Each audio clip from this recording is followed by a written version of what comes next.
हरे कृष्ण। नमस्ते, प्रणाम सभी को। सबको प्रणाम, सबको नमस्ते। प्रणाम गुरुजी। प्रणाम जी। कैसी हो गरिमा बहन, विदुषी बहन, सुरेंद्र सर और जीना बहन? प्रणाम गुरुजी। राधे कृष्ण गुरुजी। रात गुड़िया बहन भी आ गई हैं, चलिए ठीक है। विदुषी बहन सुन पा रही है क्या? जी गुरुजी। ठीक है, प्रार्थना करें और प्रार्थना के साथ सत्र को प्रारंभ करेंगे। जी। ले लीजिए।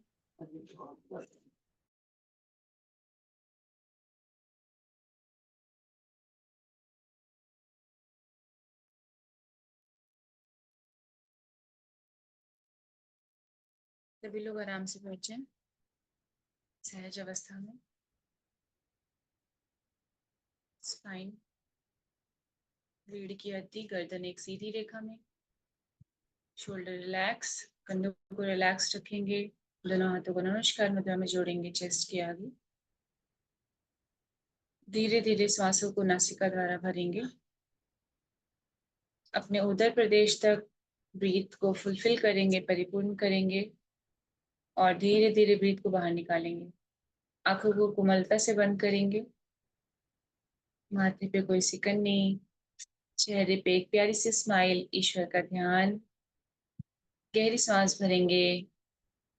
एक बार ओम का नाद करते हुए गायत्री मंत्र करेंगे। इनहेल।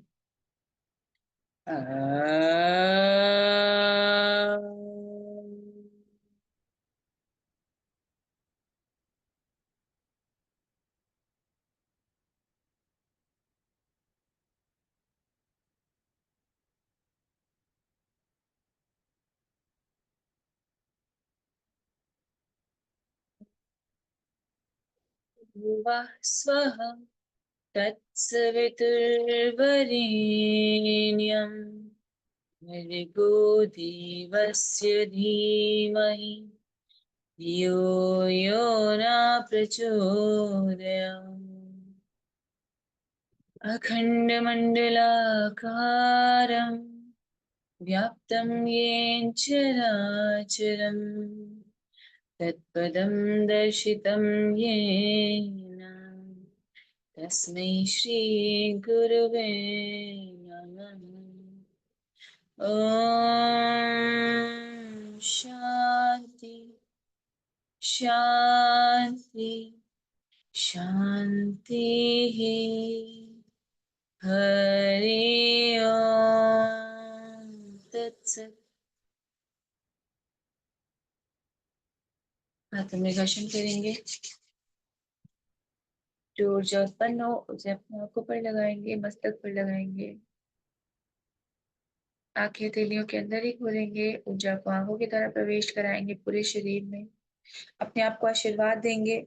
ईश्वर को धन्यवाद करेंगे, गुरु को प्रणाम करेंगे। Welcome back. जय श्री कृष्ण। नमः शिवाय। हरिओम तत्सत। Thank you so much. बहुत धन्यवाद विदुषी बहन। तो अभी और कोई नहीं आया था ना? इतने ही लोग हैं ना हम लोग? ठीक है। अगर ये लंबा चल गया तो मुझे लग रहा है अक्टूबर अक्टूबर में अगर तो एक आंखें दो लोग आएंगे फिर हमारे आपके साथ, है ना? क्योंकि उस समय ठंडा आ जाएगी फिर तो। ठीक है, बहुत सुंदर। हम सब इस यात्रा को आगे बढ़ाएंगे और हमारी वीडियो ऑफ रहेगी, है ना? चलेगा? ठीक है। इसके कई कारण है, चलो ठीक है। हम सब किसकी प्रैक्टिस कर रहे थे, कोई एक बताए मुझे। केवली की प्रैक्टिस कर लिए थे गुरुजी। करनी नहीं है, कर रहे थे। आधे रास्ते में पहुंचे हैं और फिर उसे आगे चलना है। करनी है गुरुजी।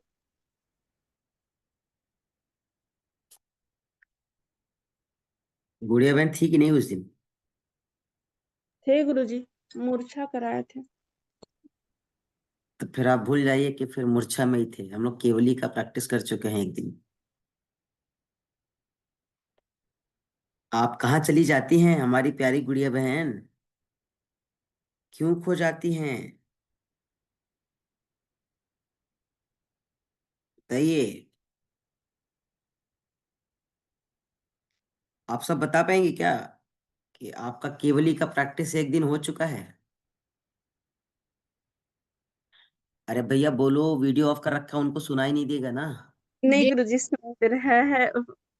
हम भूल गए थे गुरुजी, केवली का हो रहा था प्रैक्टिस परसों ही। हाँ प्यारी बहन, इसीलिए मैंने कहा कि आप कहाँ थे। ठीक। परसों ही गुरुजी। तो केवली में हम लोग एक सुंदर सा अभ्यास जो केवली है, उस केवली को हम आगे बढ़ाएंगे। सर्वप्रथम आप सभी सीधे बैठ जाएं, कमर कंधे गर्दन तीनों एक सीधे में कीजिए। 3 to 5 time deep inhale exhale करें। ध्यान को थर्ड आई पे लगाएं।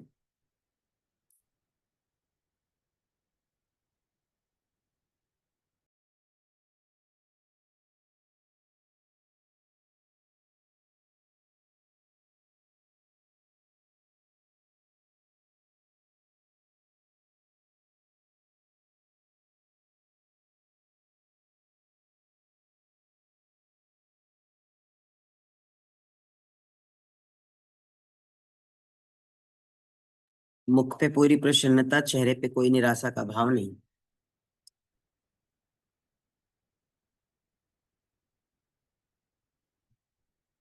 श्वासों के साथ अपनी शारीरिक लयबद्धता, मानसिक लयबद्धता, आध्यात्मिक लयबद्धता को लयबद्ध करते हुए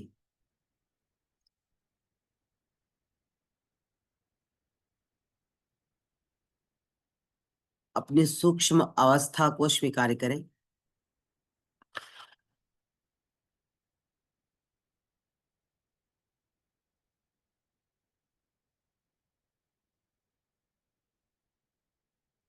सूक्ष्म स्थिति को स्वीकार करें।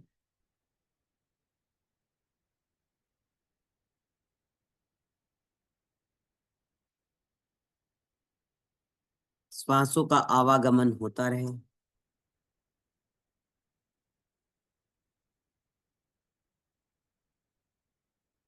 2 से 3 बार और भी हम गहरी सांसों के साथ सूक्ष्म अवस्था, सूक्ष्म स्थिति को स्वीकार करेंगे।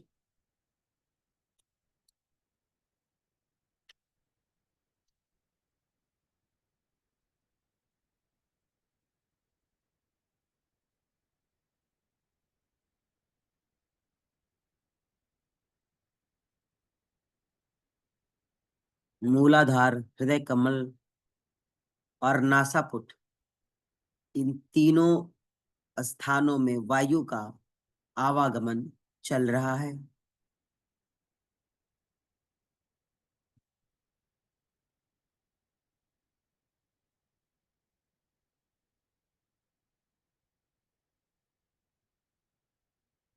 आप विश्वास कीजिए कि आपका शरीर, आपका मन बिल्कुल शिथिल, बहुत ही सामान्य, एक संत की प्रवृत्ति वाले भावों के साथ आपका जो यह देह है, यह अपनी मूल अवस्था को स्वीकार कर चुका है। आप इस संसार सागर में हैं तो जरूर, लेकिन आपकी चित्त, आपकी चेतना, आपका मन, आपका मस्तिष्क इस बाह्य संसार से, इस भौतिक संसार से कोसों दूर, मीलों दूर आपको आपकी मूल अवस्था में ले जा करके इन बाह्य विषयों से आपके संपर्क को विमुख कर दिया है।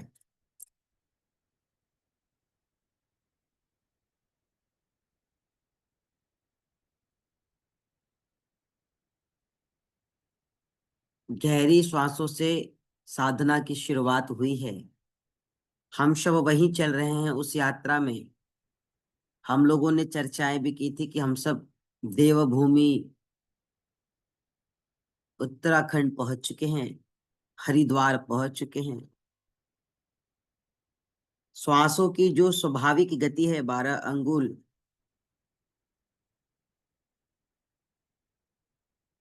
यदि इससे न्यून गति हो जाए तो आपकी आयु में वृद्धि होगी। श्वासों की हर उस तार को देखने की अनुभूति करें, देखने को तैयार करें। श्वासों की हर उस लयबद्धता के साथ खुद को जोड़ने का प्रयास करें।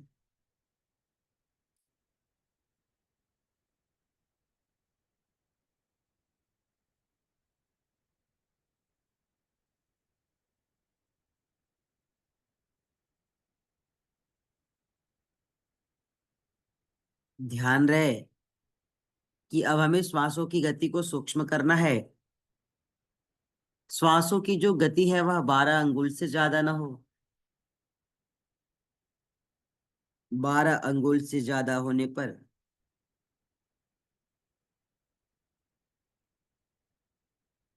आयु का क्षय होता है। जितना श्वासों की गति को सामान्य रखेंगे, जितना श्वासों की गति को सम रखेंगे,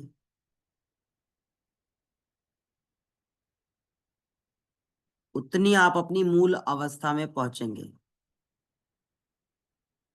जब आपको लगे कि आपकी श्वास एक साधक वाली श्वासों की तरह व्यवहार कर रही है, आपकी श्वास एक अभ्यासी की तरह व्यवहार कर रही है, तब इस शरीर की स्थिरता को समझ करके अपने इस शरीर में जिस प्राणवायु की स्थिति को आप नित और निरंतर चलायमान रखे हैं,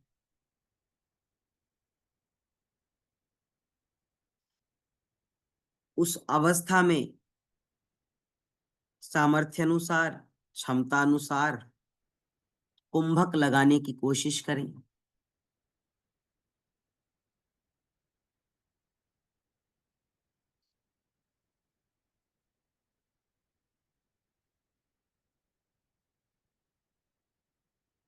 कुंभक आपको अपनी सामर्थ्य के अनुसार लगाना है।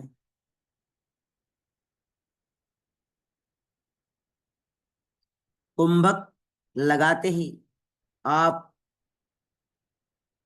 अपनी शरीर में स्थित हैं, आप अपनी शरीर में स्थित रहें, और जब तक आप कुंभक लगाने में सफल हो पाए उस वक्त अपनी जीवन की मंत्रों का उच्चारण करते रहें, सोहम की मंत्रों का उच्चारण करते रहें, सोहम का जप करते रहें।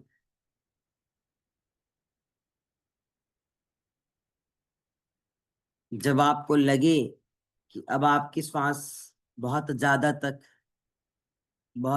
समय तक कुंभक लगाने में आपका साथ नहीं दे सकती है, तो श्वासों की गति को फिर से सामान्य करेंगे। जब श्वासों की गति को सामान्य करे तो ईश्वर का धन्यवाद करें। कुंभक लगा के किया हुआ जप को अजपा जप ही समझें। सोहम का नाद तो नित चल रहा है। कुंभक लगा करके जब हम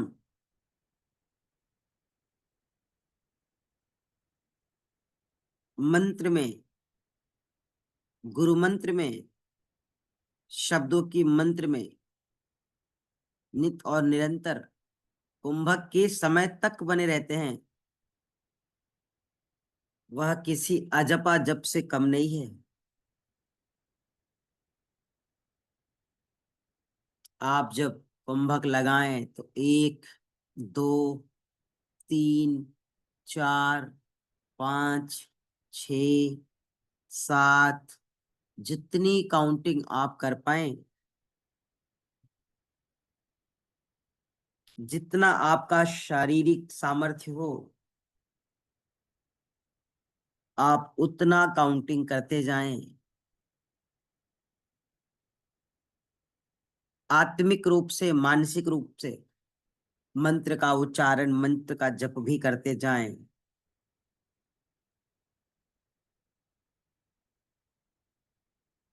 जब कुंभक लगाने पर अजपा जप प्रारंभ हो जाए तो फिर आप अपनी यात्रा को और भी बढ़ाएं कि हे ईश्वर, हम तो तेरी शरणागत हैं, हम तो तेरी द्वार पे हैं, हम तो तेरी दस्तक पे आ चुके हैं, हमारी सहायता करो, हमारी मदद करो।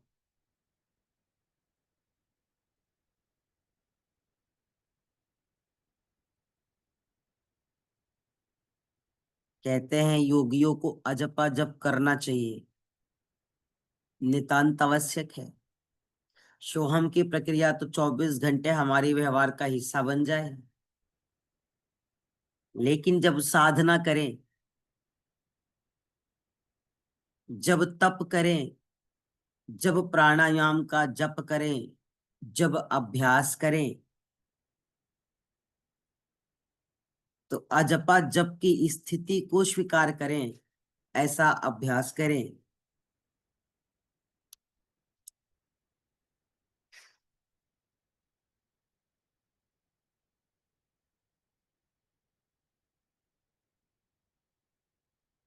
अब आप बाह्य संसार से, भौतिक संसार से, बाह्य जगत से, भौतिक जगत से आत्मिक जगत में, आंतरिक जगत में, आनंदित जगत में प्रवेश कर चुके हैं।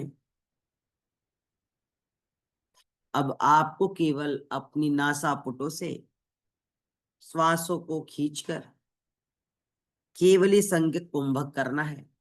आप श्वासों को खींचिए और कुंभक कीजिए। उस कुंभक में आप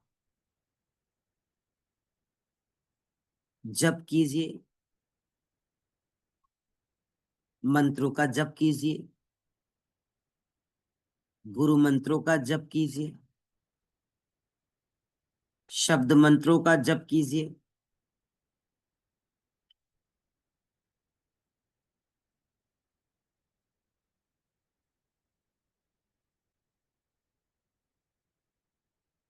जितना देर आप कुंभक लगा पाए उतना देर आप अजपा जप में बने रहें।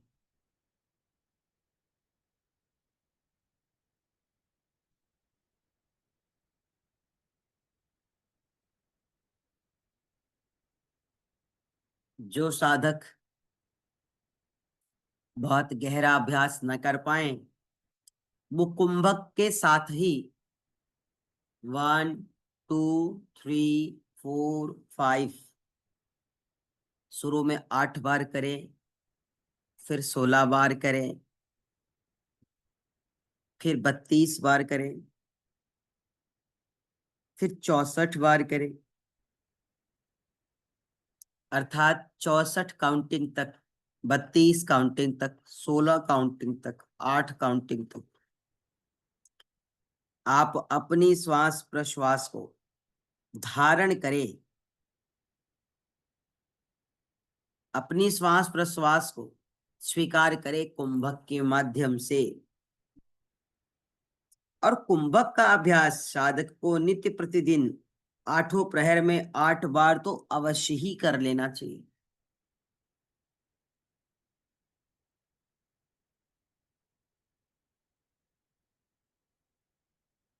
कुंभक का अभ्यास 8 प्रहर करने वाला व्यक्ति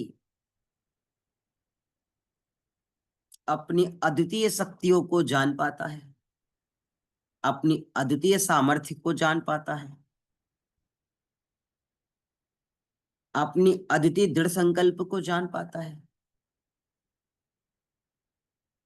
उसके लिए यह जरूरी नहीं कि 8 प्रहर में आधा आधा घंटा ही कुंभक करना हो।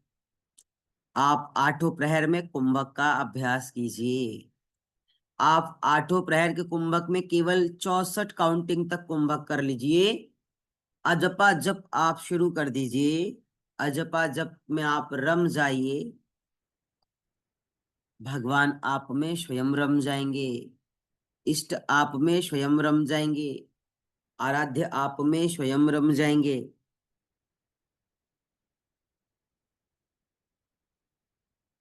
और इस कुंभक के माध्यम से,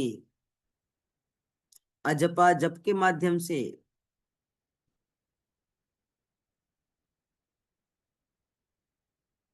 शरीर के मुख्य केंद्रों में जो श्वासों की कल्पनाएं, श्वासों की परिकल्पनाएं की जाती है, तो आप हमेशा ध्यान करें कि जब आप श्वासों को भर रहे हैं तो आपकी श्वासों के साथ आपका मूलाधार ऊपर की ओर बढ़ रहा है।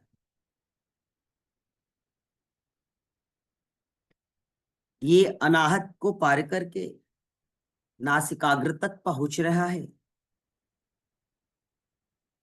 जब श्वास को छोड़े तब आप अनुभव करें कि प्रश्वास की चेतना नासिका के अग्रभाग से मूलाधार की ओर जा रही है।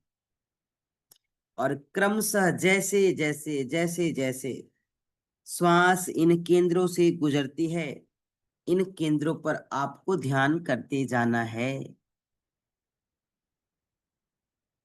शुरू में श्वास मूलाधार से ऊपर,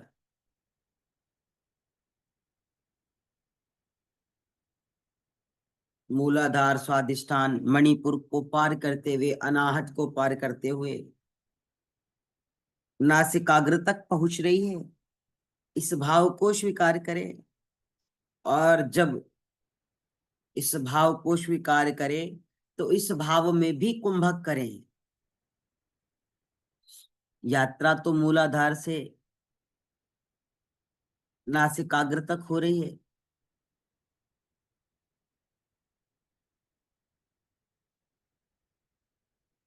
तो उस अवस्था में भी आप कुंभक के माध्यम से अजपा जप में लगे रहें। काउंटिंग में लगे रहें। और जैसे जैसे आपका सामर्थ्य बढ़ता जाए, प्रश्वास की स्थिति को स्वीकार कर पाए,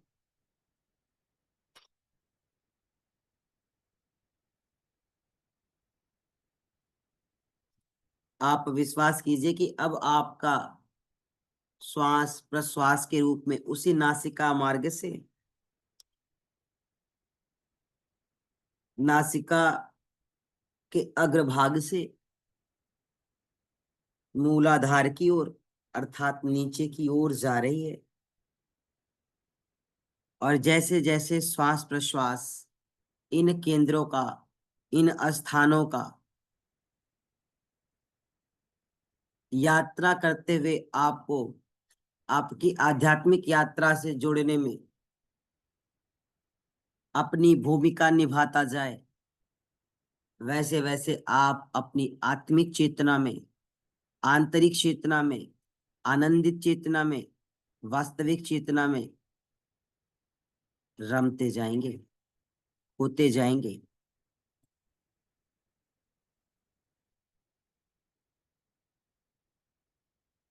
सामर्थ्य अनुसार ही कुंभक का अभ्यास करें। धीरे धीरे धीरे धीरे समयावधि को बढ़ाएंगे। शुरू में जो श्वासों की बढ़ी हुई गति थी, बढ़ी हुई अवस्था थी, बढ़ी हुई स्थिति थी, धीरे धीरे उन श्वासों में न्यूनता, धीरे धीरे उन श्वासों में सूक्ष्मता,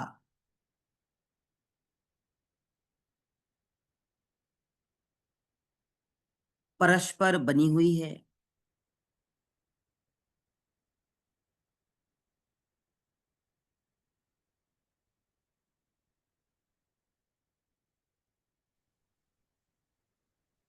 आप अपनी श्वासों को जितना शून्य कर लें, जितना सूक्ष्म कर लें, उतना आप केवली का आनंद ले पाए। जितना श्वासों की गति को सूक्ष्म करने में सफल हो पाएंगे, कुंभक भी उतनी देर लगा पाएंगे। आप विश्वास कीजिएगा कि यह साधना आप अपनी आराध्य के लिए कर रहे हैं, वो आपको सामर्थ्य प्रदान कर रहे हैं। आठों प्रहर अगर समय मिल जाए तो आप कुंभक की प्रक्रिया का अभ्यास अवश्य करें। अजपा जप से अवश्य जुड़े, अजपा जप को अपना साथी अवश्य बनाएं।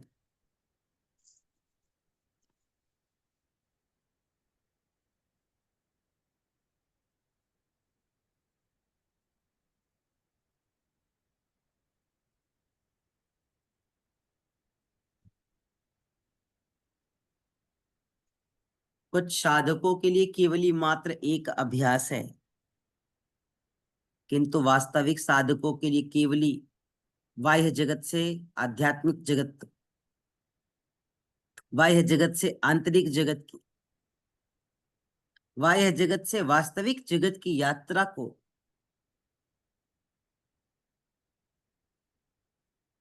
स्वीकार कर जीवन की वास्तविकताओं से रूबरू होने का, जीवन की वास्तविकताओं से रूबरू होने का, आंतरिक शक्तियों और सामर्थ्य को जानने का, अपनी मूल अवस्था को जानने का, चेतन स्वरूप निज स्वरूप को जानने का,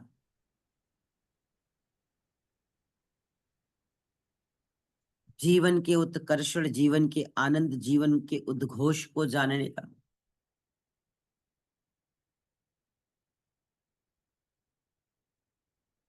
पूर्ण सहज व शांत अवस्था को प्राप्त करने का, हर तरीके के द्वंद्वों को शम कर देने का, हर तरीके की उत्सर्जित हो रही दोषपूर्ण प्रवृत्तियों को, व्यवहारों को संतुलित कर देने का, सबसे सुंदर सबसे सरल माध्यम है। इस केवली में आप सोहम के साथ जुड़े हुए हैं। सोहम से आगे बढ़ते हुए बीच बीच में कुंभक के माध्यम से आप अजपा जप का भी अभ्यास कर रहे हैं।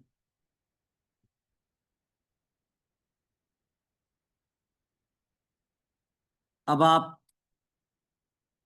बाहर की वास्तविक दुनिया से, बाहर की भौतिक दुनिया से सोहम की दुनिया में, सोहम की यात्रा में, सोहम के संसार में रमते हुए, विचरण करते हुए, आनंदित होते हुए, जीते हुए, जानते हुए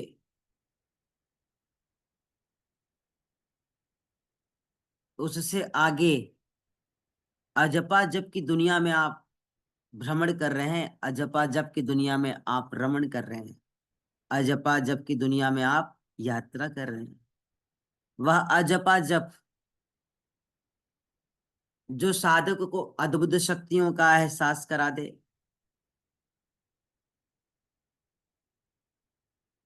वह अजपा जप जो आपकी मानवीय गुणों से आपको परिचित करा दे, वह अजपा जप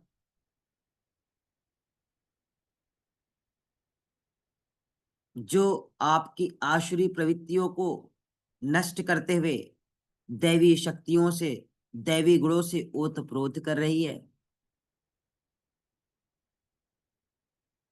ये अजपा जप ही आपको मानव से महामानव, यह अजपा जप ही आपको वामन से विराट, यह अजपा जप ही आपको सामान्य से सरल से असामान्य और अद्वितीय बनाने के लिए पर्याप्त है।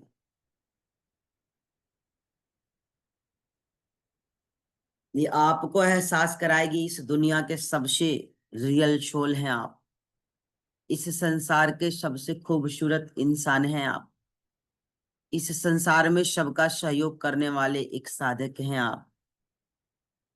इस भौतिक जगत में रहते हुए आंतरिक जगत की यात्रा को अपना उद्देश्य बना करके सर्वे भवन्तु सुखिनः का भाव रखने वाली एक शुद्ध व विशुद्ध आत्मा है आप।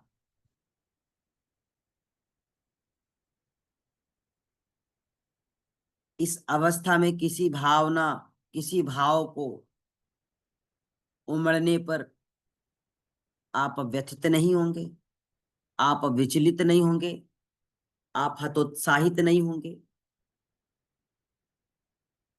और न स्वीकार्य रूपी भावना के उमड़ जाने पर आप बहुत आनंदित होंगे, आप बहुत हर्षित होंगे।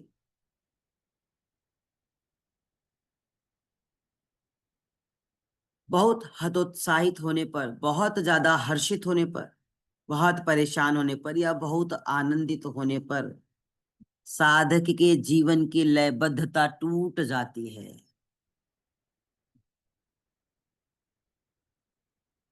आपको अपने जीवन की लयबद्धता को तोड़ना ही नहीं है। उस भाव में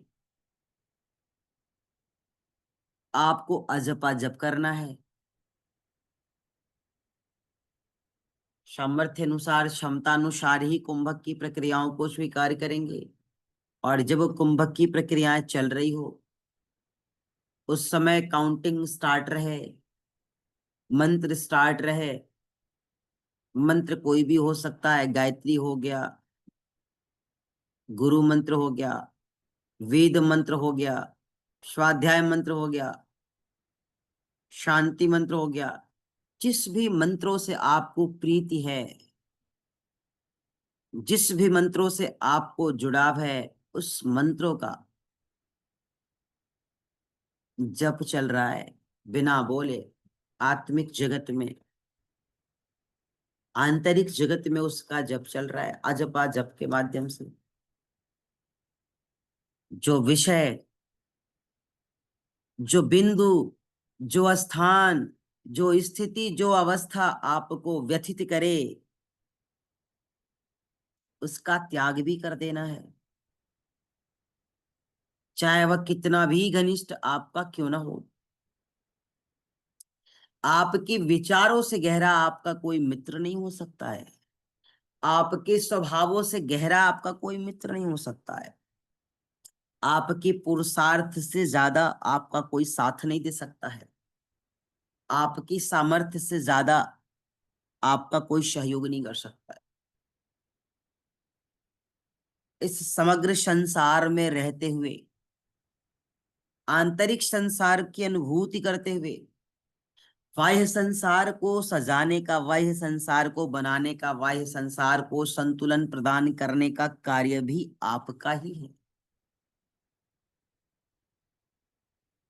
जो मिल जाए उसे स्वीकार कर लेना, जो नहीं मिला भगवान की मर्जी मान लेना, जो मिल करके खो जाए उसमें अपने जीवन का हित समझ लेना।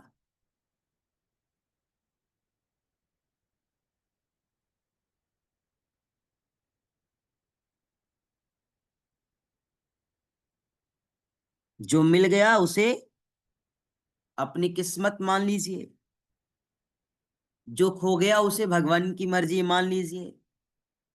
जो मिलकर के भी छूट जाए, साथ रह करके भी साथ छोड़ दे,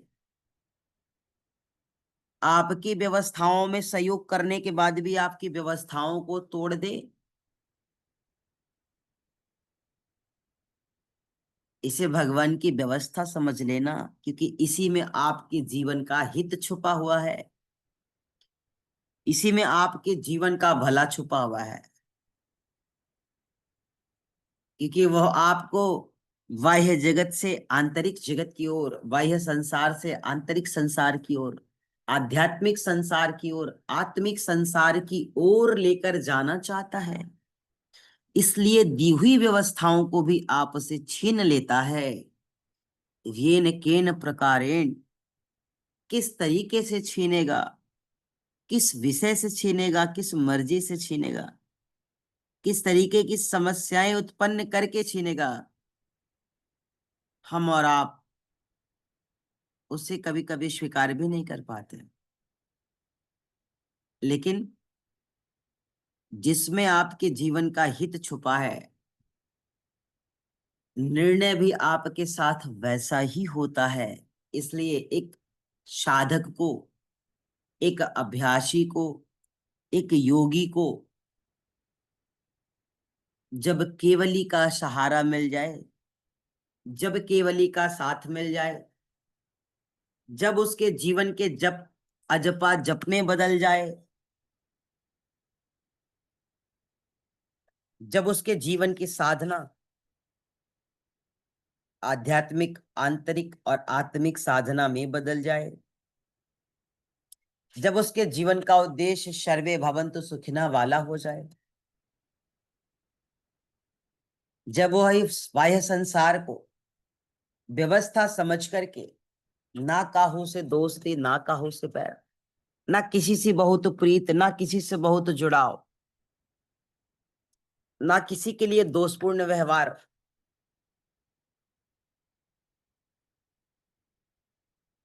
ना किसी के क्षय को स्वीकार कर लेता है, वह साधक इस भौतिक संसार में रहते हुए आंतरिक संसार की यात्रा को तय कर चुका होता है। वह हर क्षण, हर पल भगवान की दी हुई इस व्यवस्थाओं को बेहतर बनाने के लिए, सुंदर बनाने के लिए, इसको सुव्यवस्थित करने के लिए अपने जीवन को आहूत करता है। याद रखेंगे, स्कूल में एडमिशन केवल माँ बाप कराते हैं, पढ़ना आपको स्वयं पड़ता है। इसलिए भगवान ने यह जीवन आपको दे दिया है, कृतार्थ आपको करना है, सफल आपको बनाना है। भगवान ने साधना से आपको जोड़ दिया है, साधना को जानने के लिए किसी का साथ दे दिया, किसी का सहयोग कर दिया, किंतु साधना तो आपको ही करनी है। इसलिए यह जीवन कृतार्थ हो जाएगा जो केवली से जुड़ जाएगा। इस जीवन में अपने सपनों को साकार वही कर पाएगा जो केवली का अभ्यास आठों प्रहर कर पाएगा।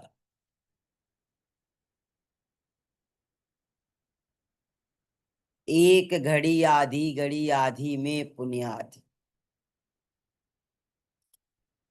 1/2 क्षण भी मिल जाए आपको ना, 1/4 क्षण भी मिल जाए ना, 1/4 पल भी मिल जाए ना, 1/4 सूक्ष्म समय भी मिल जाए ना, उस क्षण में, उस पल में भी उस परम सत्ता का एहसास बना रहे, उस शक्ति का एहसास बना रहे, उस सामर्थ्य का एहसास बना रहे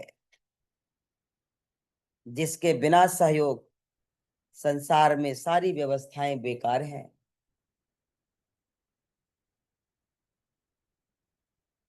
जीवन एक फिलॉसफी है, इस बात को स्वीकार करें।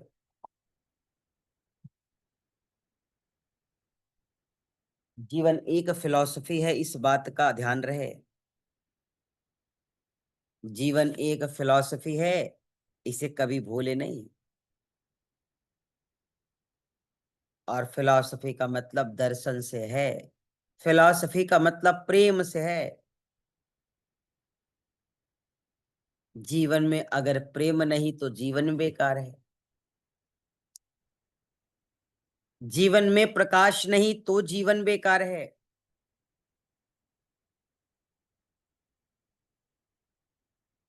और यह प्रकाश ही, यह प्रेम ही, यह फिलॉसफी ही, यह दर्शन ही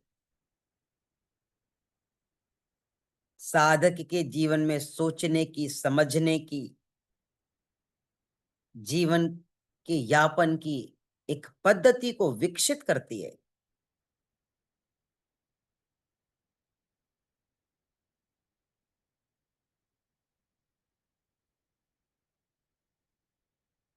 जिस साधक के जीवन में प्रेम नहीं है, जिस साधक के जीवन में करुणा नहीं है, जिस साधक के जीवन में दया नहीं है, वह साधक भी केवली का अभ्यास करे। जब उसके श्वासों की लंबाई, जब उसके श्वासों की गति सूक्ष्म से सूक्ष्म, सूक्ष्म से सूक्ष्म और अति सूक्ष्म की अवस्था को स्वीकार कर लेगा, तब उसे इस संसार में रह रहे प्रत्येक जीव से, प्रत्येक प्राणी से प्रेम होगा। वह सबके भीतर उस भगवान की सत्ता को देख पाएगा, सबके भीतर उस भगवान के सामर्थ्य को देख पाएगा। सबको भगवान का भेजा गया विशेष दूत समझ पाएगा। कोई जीव इस धरा पे सामान्य है नहीं, उसका एहसास कर पाएगा। अपनी प्रखर प्रज्ञा की अनुभूति कर पाएगा।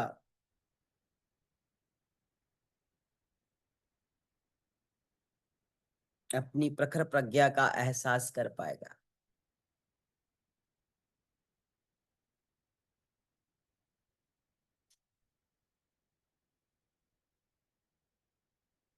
युग ऋषि से योग ऋषि के गौरव की प्राप्ति कर पाएगा।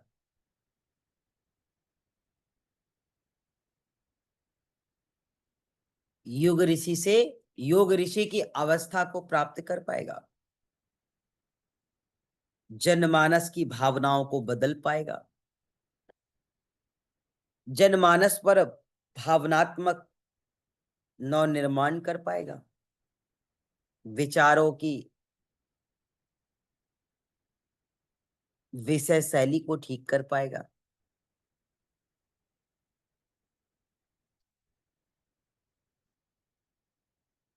जीवन के विशाल लक्ष्यों से परिचित करा पाएगा।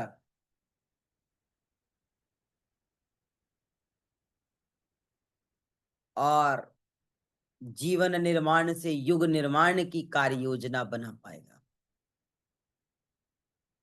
इसलिए केवली को साधारण समझना यह एक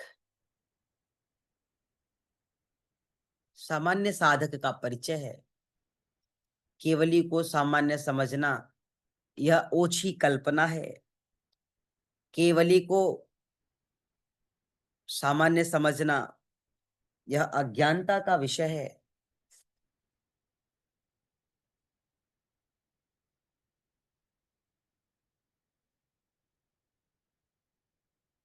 और केवली को ग्रंथ के अनुसार केवल, पुस्तकों के अनुसार केवल,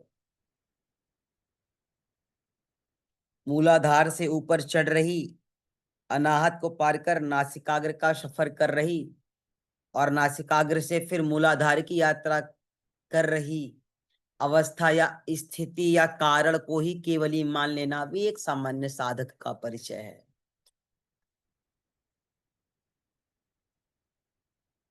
अष्ट चक्र नौ द्वारा देवानाम पूर्वयुत।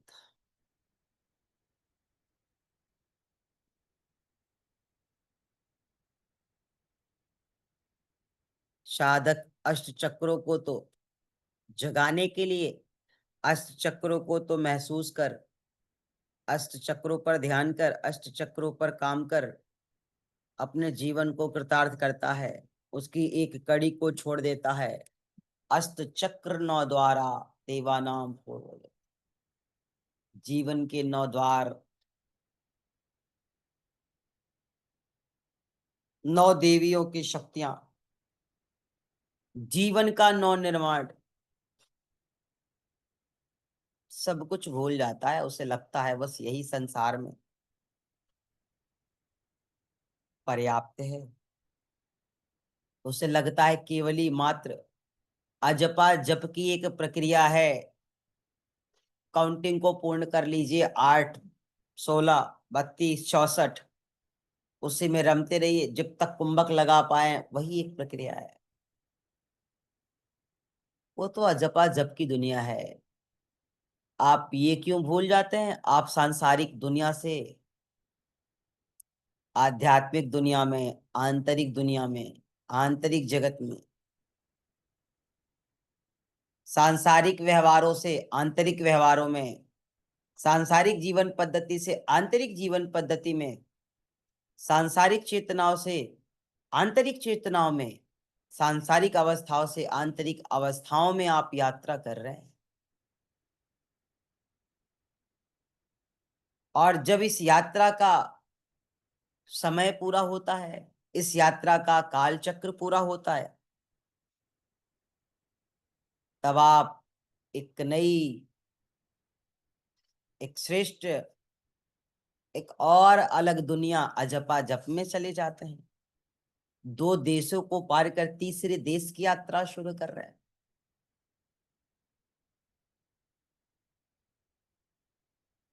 इस यात्रा को 8 प्रहर करने वाला, इस यात्रा को 8 प्रहर स्वीकार कर लेने वाला, इस यात्रा में 8 प्रहर रमने वाला, तीसरी दुनिया से वास्तविक दुनिया, सच्ची दुनिया, आनंदिक दुनिया, प्रभु की दुनिया, ईश्वर की दुनिया, भगवान की दुनिया, गुरु की दुनिया में वह पहुंच जाता है। इसलिए केवली को सामान्य समझने की भूल करना, केवली को ग्रंथ के अनुसार अभ्यास कर लेना,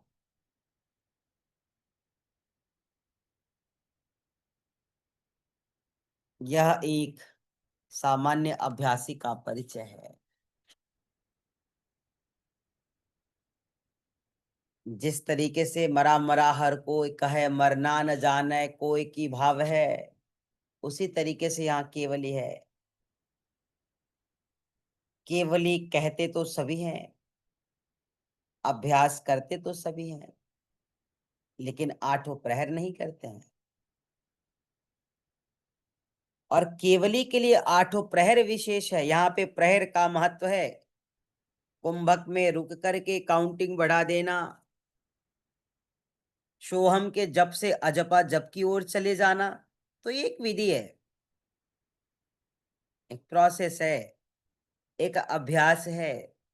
आप इससे भी बाहर चले जाएं, इससे भी परे हो जाएं, इसकी भिन्नता को स्वीकार कर ले,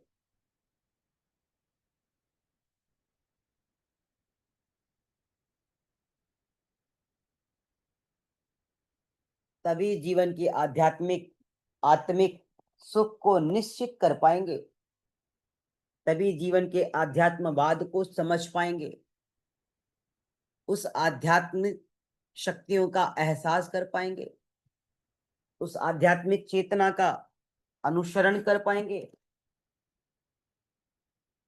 जो मनुष्य की आंतरिक तथा बाह्य दोनों प्रकार की उन्नतियों एवं समृद्धियों में अवलंबित रहता है, हमेशा हर क्षण हर पल आपके साथ रहता है। सांसारिक सिद्धियों को प्राप्त करने के लिए जिन परिश्रम, जिन पुरुषार्थ, जिन सहयोग, जिन सहकारिता आदि गुणों की आवश्यकता होती है,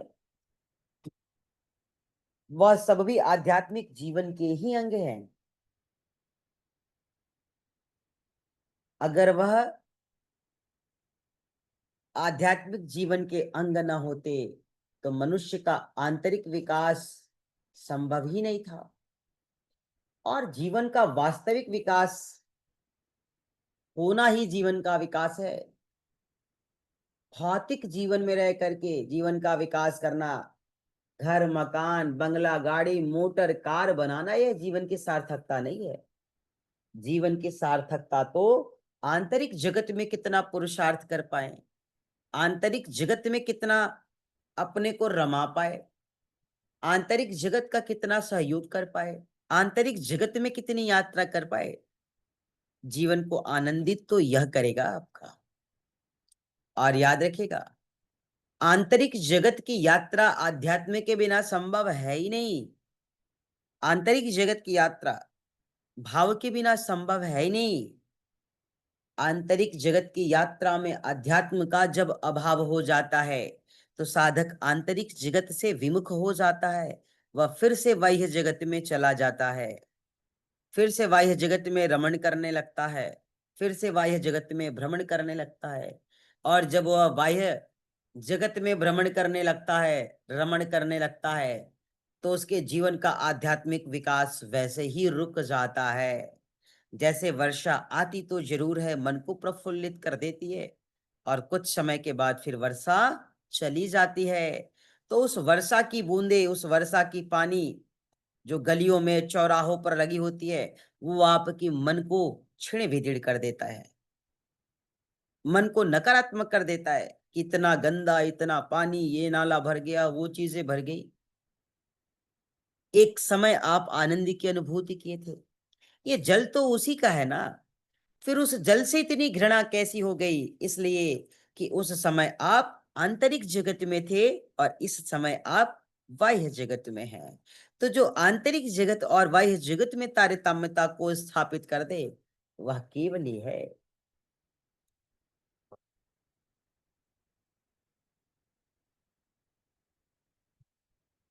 आंतरिक जगत को, आत्मिक जगत को, आनंदित जगत को जानने के बाद कुछ भी जानना शेष नहीं रह जाता है। यह तत्व ज्ञान नहीं अपितु महाविज्ञान है। जिसकी जानकारी होते ही, जिसकी अनुभूति होते ही साधक के जीवन में आनंद आता है, साधक आनंद से ओतप्रोत हो जाता है, साधक अमरतापूर्ण आनंद से ओतप्रोत हो जाता है। उसको लगता है जब तक यह जीवन है तब तक आनंदित रहना है, और जब तक यह जीवन मिला है, इस जीवन में प्रेम, करुणा, दया, वात्सल्य के भाव से इस जीवन को सार्थक बनाना है, सफल बनाना है।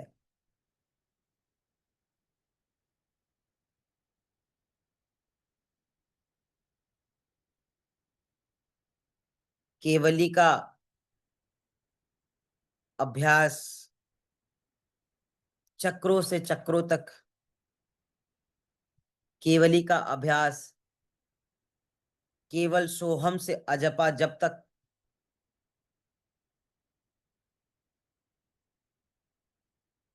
का विचार मन में धारण करना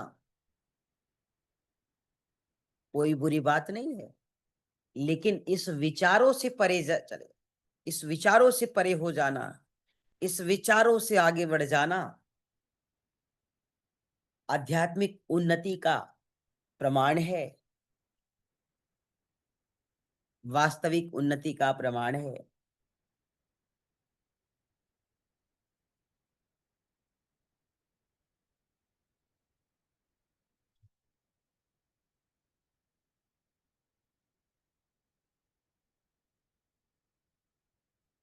एक बार फिर से आप गहरी श्वास लीजिए और फिर श्वासों को छोड़िए। शरीर की सूक्ष्मता को स्वीकार कीजिए, शरीर की स्थूलता को स्वीकार कीजिए, शरीर की शून्यता को स्वीकार कीजिए, और अपनी मूल में, अपनी मूल से जुड़ते हुए संकल्प करें, भगवान को भरोसा दिलाए, उनसे कहे, हे ईश्वर, हे भगवान, आप तो सर्वव्यापी हो, आप तो न्यायकारी हो, आप तो सर्वस्व हो। आपको न्यायकारी मान करके अपने जीवन को अनुशासित करना, यह हमारे जीवन की व्यवस्था बन जाए, यह हमारे जीवन का व्यवहार बन जाए।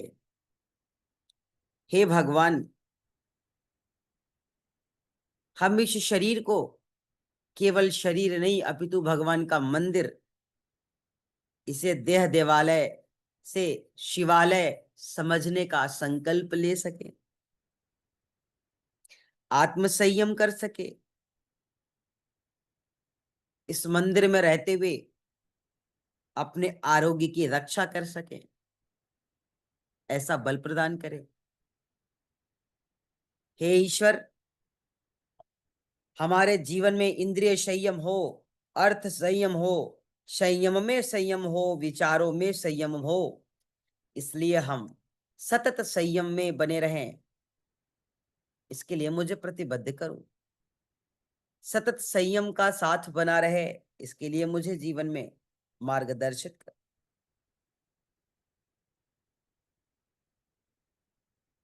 समझदारी, ईमानदारी, जिम्मेदारी, बहादुरी हमारी जीवन का एक अभिन्न अंग बन जाए, ऐसा मुझे साहस प्रदान करो। गुरु की मूल्यांकन की कसौटी पर खरे उतर पाए, ऐसा मुझे सामर्थ्य प्रदान करो। सांसारिक सत प्रवृत्तियों के पुण्य प्रसार के लिए अपने जीवन का दान दे सके, अपने जीवन को आहूत कर सके, अपने समय, अपनी ज्ञान, अपने प्रभाव, अपने पुरुषार्थ, अपने धन का एक नियमित अंश निर्धारित कर लोगों को देने का संकल्प ले सके, इसके लिए हमें तैयार कर। इसलिए कहते हैं मनुष्य अपनी जीवन का स्वयं निर्माता है।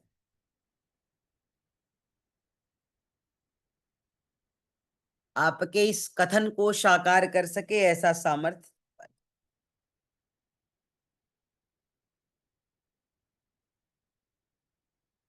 जीवन का नव निर्माण भी आपके पुरुषार्थ पर निर्भर करता है।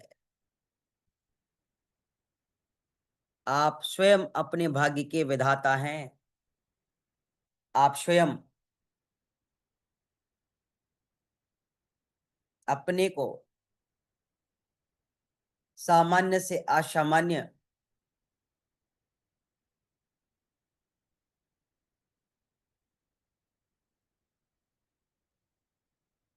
सूक्ष्म से अति सूक्ष्म, बाह्य से आंतरिक, सांसारिक से आध्यात्मिक अवस्थाओं में बदलकर, परिवर्तित कर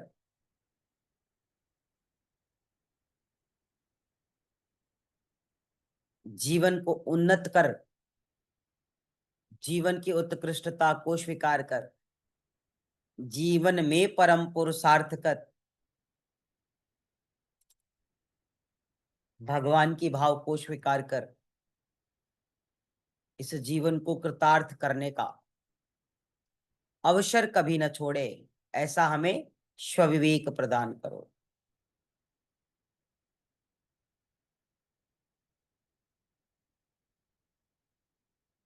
केवली तो मात्र एक साधन है। साधक को बाह्य जगत से आंतरिक जगत, सांसारिक जगत से आध्यात्मिक जगत, आत्मिक जगत, अज्ञान के इस जगत से ज्ञान के जगत में जोड़ने का कार्य करने वाला एक मूल मंत्र है। हे ईश्वर, हम अपनी शक्तियों को पहचान पाए,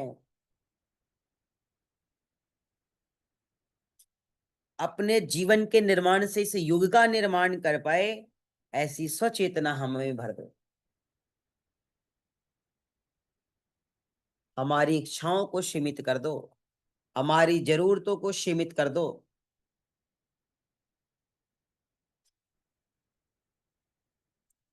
हमारी इच्छाओं को सदिच्छावान बना दो। हमेशा हमारी इच्छाएं अच्छा और बुरा कुछ भी कर सकते हैं, इसलिए हे परमपिता परमात्मा, हमारी इच्छा को सदिच्छा बना दो, सदगति वाली इच्छा बना दो।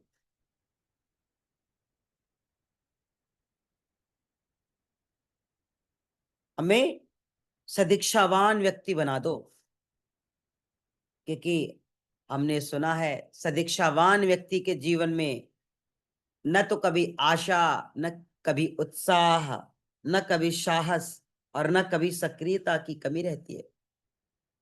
वो इन सफलता वाहक गुणों का समावेश करके नित आगे बढ़ता रहता है। सफलता उसके चारों तरफ ओत प्रोत दैदीप्यमान और उत्सर्जित होती रहती है। असफलताएं उसका सामना करने से भी कतराती है। इसलिए हे ईश्वर, आप हमें सदीक्षावान बना दो। और सदीक्षावान के बाद केवल एक इच्छा कि जीवन का निर्माण और युग का निर्माण, स्व का निर्माण और युग का निर्माण, स्वयं का निर्माण और शक्तियों का निर्माण।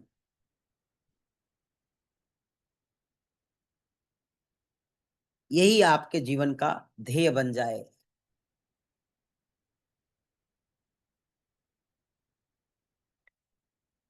इस भाव में रमे, इस भाव को जाने, इसको स्वीकार करे, इसको महसूस करे।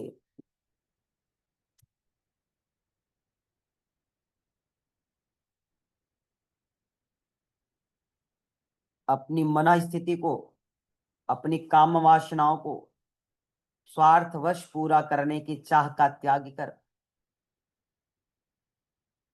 अपनी अंतस का एहसास कर जीवन को सार्थक बनाएं।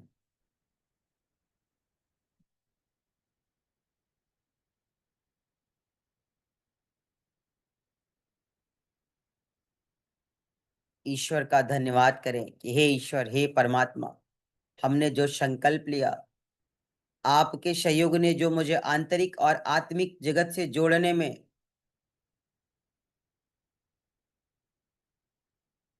आध्यात्मिक जगत से जोड़ने में, आत्मा रूपी जो इस सोल का सहयोग किया, इसके लिए यह जीवन सदा ऋणी रहेगा। हम तो बालक है नादान, कृपा करो हम पर भगवान। इस यात्रा को हम हमेशा याद रखेंगे, आपके इस सहयोग को हम हमेशा याद रखेंगे, आपके द्वारा दिया हुआ जो संकल्प है उसका हमेशा ध्यान रखेंगे।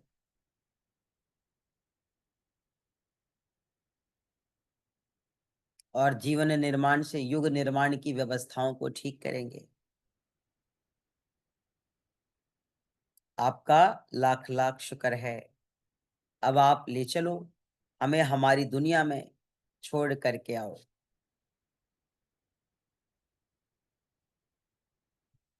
ईश्वर की उंगली पकड़कर, ईश्वर का साथ लेकर के, ईश्वर के साथ एकाकार होके आप अजपा जप की दुनिया से सोहम की दुनिया में आइए। और जब सोहम की दुनिया में आइए तो सोहम की दुनिया का धन्यवाद करें, वहां की अंश का धन्यवाद करें, वहां की अनुभूति का धन्यवाद करें। और कहिए हम फिर मुलाकात करेंगे, हम फिर आएंगे। सी यू अगेन। और फिर आप उससे आगे की यात्रा करें, इस भौतिक संसार में आए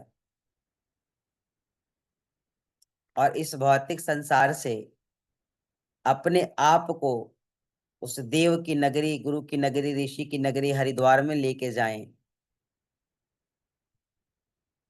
हर की पौड़ी में गंगा स्नान कराएं,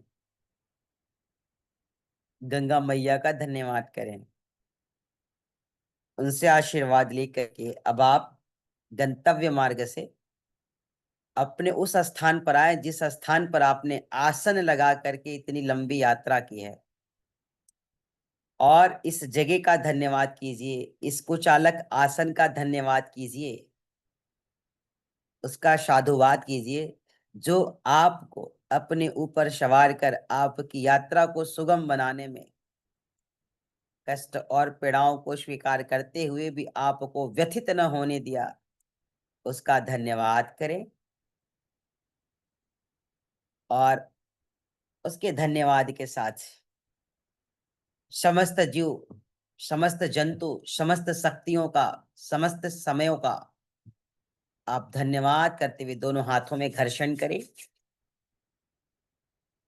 भगवान की शरण में जिसका निवास होगा, गुरु के शरण में जिसका निवास होगा, जग में कभी न उसका चेहरा उदास होगा। प्रभु तो हर एक दिल में रहता है घर बनाकर, इंसान ढूंढता है उसे दूर दूर जाकर। अज्ञानता का मोटा पर्दा जरा हटाकर, एक बार देख ले तू गुरु के समीप आकर। जब जब उसे ढूंढोगे, जब जब उसे ढूंढोगे, प्रभु आस पास होगा। जग में कभी न उसका चेहरा उदास होगा। गुरु के शरण में जिसका निवास होगा। आप सभी देवी देवताओं, ऋषि ऋषिकाओं, वीर वीरांगनाओं, उस सूक्ष्म अंश को, उस दैवीय शक्ति को मेरा सहृदय प्रणाम है। ओम शांति है। जय श्री कृष्ण है। आप सब कोमलता के साथ अपनी आंखों को खोलिए और देखिए कि आप अपने घर पे ही हैं। ठीक है, अगर हैं तो एक बार सभी वीडियो ऑन करके एक बार अपना दर्शन कराएंगे हमें।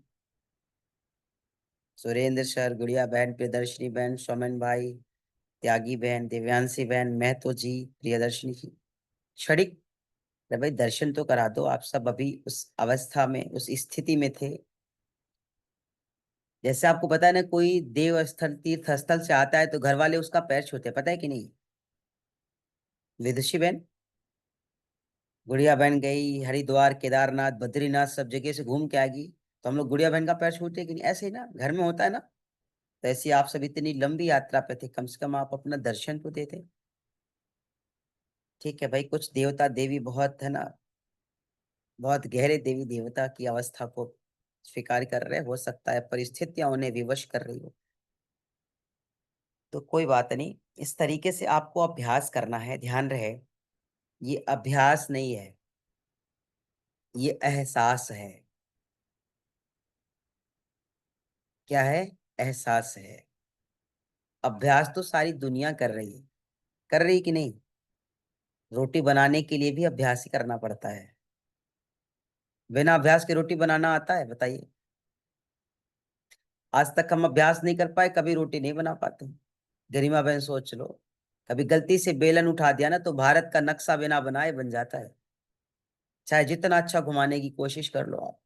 तो बिना अभ्यास के, जैसे हम किसी की स्वरूप लोगों के समक्ष नहीं ला सकते, वैसे ही जीवन है। हमारी त्यागी बहन, कैसे हो आप? मैं ठीक हूँ गुरु जी, आप बताइए। आप सभी बहनों का स्नेह है ना, भाइयों का स्नेह है। मैं भी ठीक। ठीक है, तो आपकी इस यात्रा को है ना बहुत साधुवाद है। ईश्वर करे आप आठों प्रहर केवली से जुड़ जाएं, क्योंकि केवली से आठों प्रहर जुड़ने वाला जीवन की कृतार्थता की अनुभूति कर पाता है। तो ये आज का हमारा एक छोटा सा विषय रहा। 2 दिनों की यात्रा में यह पूर्ण हुआ है। सामान्य साधक इसे सामान्य प्रोसेस से भी बता सकता है, लेकिन एहसास तो आपको नहीं हो सकता ना, एहसास तो यात्रा में जाने के बाद होगा। जैसे बद्रीनाथ के बारे में भले आप सुन लीजिए, यूट्यूब पर देख लीजिए, केवल कल्पना मात्र है ना। जब तक आप वहां जाएंगे नहीं, अपनी इस दृष्टि से देखेंगे नहीं, उस जगह की अनुभूति कैसे हो पाए? उसी तरीके से यह अभ्यास भी है। आप जब तक इसमें रमेंगे नहीं, जब तक इसमें भ्रमण नहीं करेंगे, जब तक इसकी यात्रा का आनंद नहीं लेंगे, इसकी वास्तविकताओं से परिचित नहीं हो पाएंगे। और वैसे भी आप सब बहुत अच्छे साधक हैं, आप सब तो गहरी साधना करते ही हैं। और ये गहरी साधना आपको जीवन में श्रेष्ठता प्रदान करे, उन्नति प्रदान करे, सार्थकता प्रदान करे, ऐसा भाव हमारा है। ईश्वर से प्रे करेंगे कि आप सब साधक के श्रेष्ठ गुणों को स्वीकार कर जीवन को एक नया आयाम दे और अपने जीवन को सर्व सुखाय सर्वहिताय सर्वे भवन्तु सुखना के लिए लगा दे। उसके बाद ही जीवन का उत्थान। तो बहुत सुंदर है। फिर आप सबकी अनुमति हो तो फिर आज के सत्र को हम विराम देंगे। आपकी ये जो भाव है ये ऐसे ही बने रहेंगे हम, है ना, इसलिए। और ठीक है, ये भाव बना रहे बाकी के 23 घंटे, क्योंकि फिर 1 घंटे आखिरी वाले में हम मिलेंगे ना आपसे 9 से 10। तो शेष बचे घंटों में आप अपनी जीवन शैली में शामिल हर कार्य को और हर कर्म को सत्कर्म के भाव से करते हुए गुरु का, इष्ट का, ईश्वर का भगवान का कार्य समझकर करते हुए, सोहम की चेतना में रहते हुए, सोहम का एहसास करते हुए, सोहम में रमण और भ्रमण करते हुए जीवन की समयावधि को पूर्ण होने दें। ठीक है। और अगर सबके यहाँ बारिश हो रही है तो भगवान की मर्जी समझ करके दोपहर के समय में बढ़िया बेसन की पकौड़ी और अच्छी सी है ना नींबू की चाय एकदम बढ़िया जोरदार बना के टेस्ट भी कर लेना, क्योंकि ये साधना जो है ना वो आपको खाने पीने से विमुख भी करती है। क्यों गरिमा बहन, कुछ खाने की इच्छा नहीं रहती है, फिर कोई लालसाई नहीं रहती। त्यागी बहन तुम्हारी देखो, ऐसा ही तो होता है ना, आप तो अच्छे अभ्यासी हो। तो इतनी भी तपस्या मत करना कि है ना साक्षात देवता उतर जाए कि भाई एक कार्य कर, तू चल जा मेरी जगह, मैं आ जाता हूँ तेरी जगह, क्योंकि आपको वो भी स्वीकार नहीं होगा फिर तो। क्यों गुड़िया बहन, जीना बहन कहेगा ना भगवान की चल मुझे ही टेस्ट ले लेने दे, फिर इतने अच्छे सुंदर वातावरण है। मानव का शरीर मिला है, मानवीय गुणों को स्वीकारता देते हुए है ना, जीवन के आयामों को आयाम देते हुए हर क्षण का आनंद ले, है ना, हर समय का हर परिवर्तन को स्वीकार करें, ये आपकी खूबसूरती है। इसलिए मैं कह रहा हूँ कि कल हमारे घर बनते बनते बनते भाई साँझ हो गई, फिर रात हो गई, बनी ही नहीं, है ना। फिर अब रात हो गई तो फिर रात में कोई पकौड़ी तो खाएगा कि नहीं। तो बढ़िया दाल की पूरी, एकदम अच्छी वाली सब्जी और एकदम सुंदर सी वो सेवइयां है ना बना के एकदम, फिर हुआ चलो दोपहर में पूरा हुआ नहीं, साँझ में ही है ना रात्रि में ही कुछ कर लिया जाए तो हो गया। अब देखेंगे अब आज की क्या तैयारी है, क्योंकि मौसम तो बिल्कुल वैसा ही है ना फिर तो। और आप सब क्या बन जाएगा तो हम मानसिक रूप से हम ना उसको स्वीकार कर लेंगे। बता देना लेकिन ईमानदारी से ये बना है, क्योंकि इतनी शक्ति तो है नहीं कि जान पाएंगे कि क्या बना है। ये तो केवल विदुषी मनीषा बहन और दिव्यांशी जैसे रिसर्चर ही जान पाएंगे। क्योंकि इनकी साधना तो बड़ी उत्कृष्ट है। अच्छा है हमारा कोई भी विषय आप, है ना, अपनी चेतना, अपनी मनोदृष्टि, अपनी मूल अवस्था से स्वीकार करेंगे, और जो आपको सजगता प्रदान करे वह निर्णय लेंगे। तो ठीक है, आज के सत्र के लिए इतना ही। हम सब फिर जुड़ेंगे, तब तक के लिए सभी स्वस्थ रहें, आनंदित रहें, सप्रसन्न रहें। ईश्वर सभी के भीतर दैदीप्यमान, उद्दीप्तमान, प्रदीप्तमान बना रहे और सबको सार्थकता के मार्ग को प्रशस्त कर जीवन में परम पुरुषार्थ करने का सौभाग्य प्राप्त करें। सभी को जय श्री राधे कृष्ण। राधे कृष्ण जी, प्रणाम गुरु जी। प्रणाम सभी को जी, सबको प्रणाम, सबको हरे कृष्ण। राधे राधे गुरु जी। राधे राधे बहन।